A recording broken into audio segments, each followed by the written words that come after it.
consolidated salary scheme. The consolidated salary scheme is a government policy, federal government policy. It is not military per se. Yeah. Then the barracks.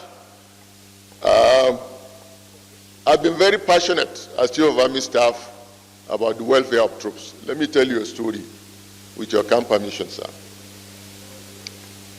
When I resumed as Chief of Army Staff, I discovered that here in our barracks here, soldiers were pairing with their families, like three families sharing two-bedroom apartments. That was not correct. That was not right. This is why I came up with the idea of building a new barracks, the Yaradua barracks, which I want to acknowledge the support of most of you here who were there, who were senators then, supported me through that effort. And we did that by direct labor. The Accountant General, gave his approval. The Minister of Defense gave his approval. And the Senate committee, House committee, they gave their approval. And the money was appropriated through the National Assembly. We did that by direct labor. We constructed Yaradua barracks. The advantages of that, we have the Army engineers. We have brilliant architects, brilliant quantity surveyors. We have technicians. We have artisans. We have all of them. But we have not been making use of them. So if we have to employ these services outside, it will cost a lot of money. So we employ that, and we molded even the blocks. We molded them there on ground using the earth there on ground at the same location. We constructed the roads. We built the bridge, all engineers. And we're able to reduce that stress. We moved all the soldiers who were pairing into that accommodation, and they made them comfortable. So I agree with you. The same thing we adopted. We have an issue with medical services.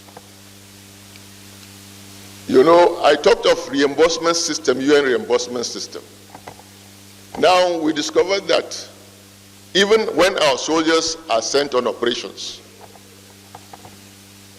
when they become casualties, let's say they got wounded, they are taken to other countries for treatment.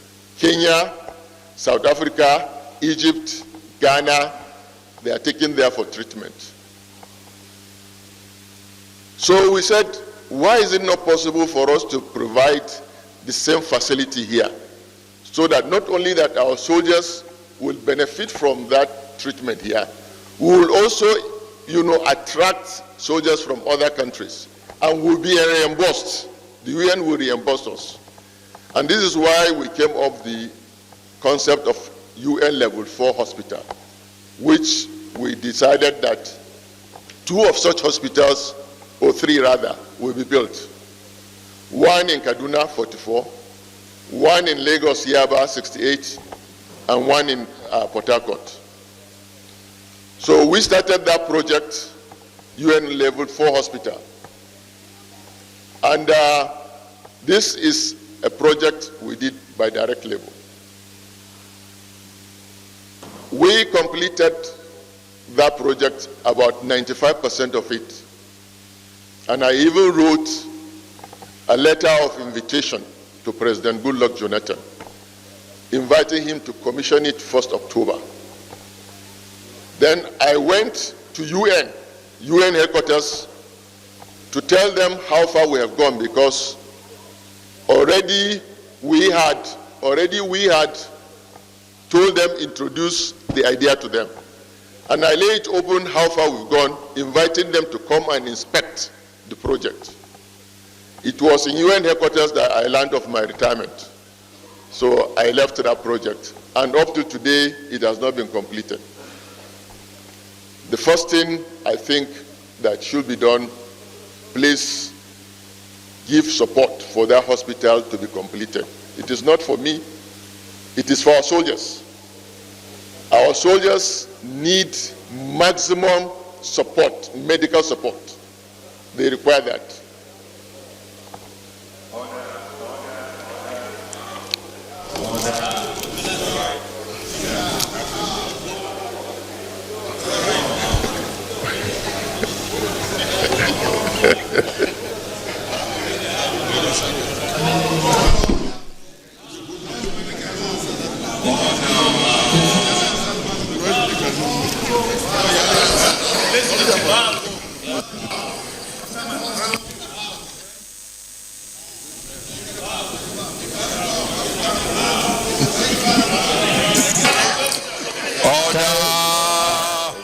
Chief Whip, can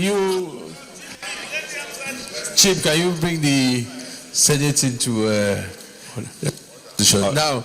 Okay. Distinguished colleagues, I think if you can finish this set of questions, I think there are two questions.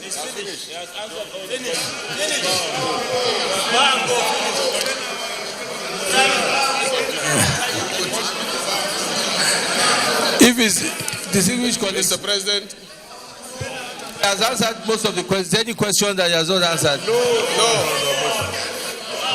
Mr. President. Senator John, Answered one of mine. Mr. President. Exactly. Which question is that, John? There was a question. Which question was John? Out of respect for our colleagues, members, distinguished senators, that the ministerial nominee should take any more questions or he should bow and go.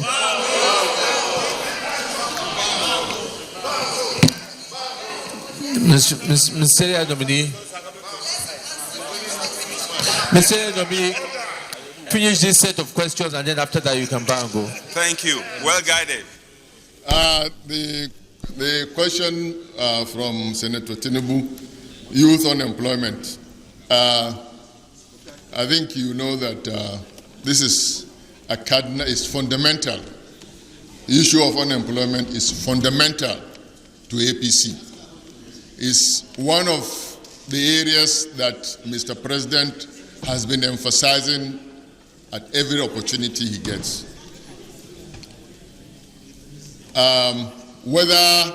What can we do to make military attractive to the youth? Quite a lot. And I want to even say that despite our challenges, the military is still very attractive to the youth. When we call for recruitment, you'll be surprised the number of people that come. But in spite of that, it is absolutely necessary that we critically look at our terms and conditions of service. Give the soldier the best, because when he goes out, he may not go back home. So that period he is alive, let's give him the best. So we'll make it as attractive as possible, but we also want to make sure that that person coming into the army is coming based on patriotism, because he is coming to defend, not just for employment, not just because he wants salary, but also because he has the interest to defend this country in line with Section 217 of the Constitution.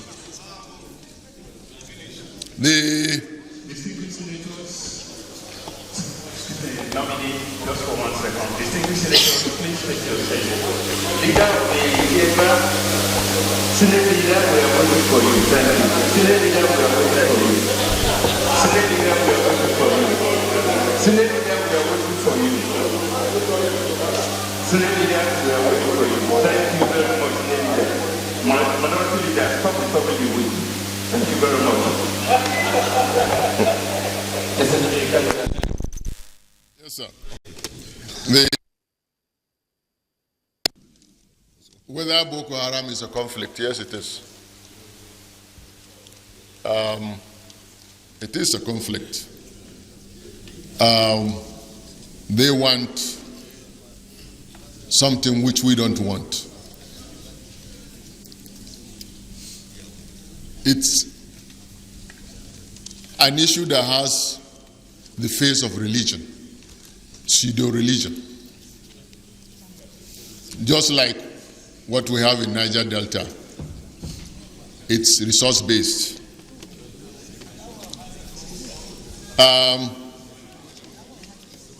What can we do about the proper command structure within MOD? I think part of what has been advocated during when Obasanjo was president was, integration of the Ministry of Defense and the services. And I remember that in 2008, December 2008, we had a defense retreat in Jaji, and part of it was looking into this integration between the Ministry of Defense and Defense Headquarters in particular.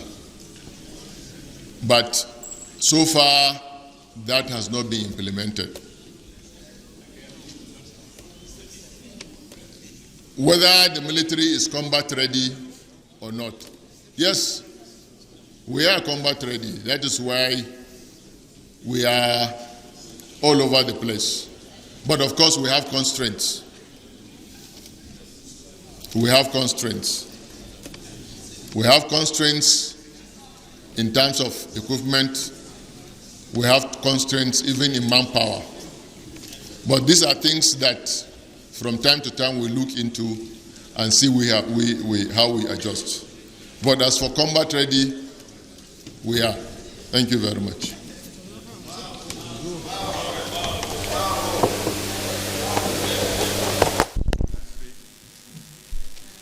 Distinguished colleagues, is the wish after answering those questions can bow or go. Mr. Inami, you can bow and go.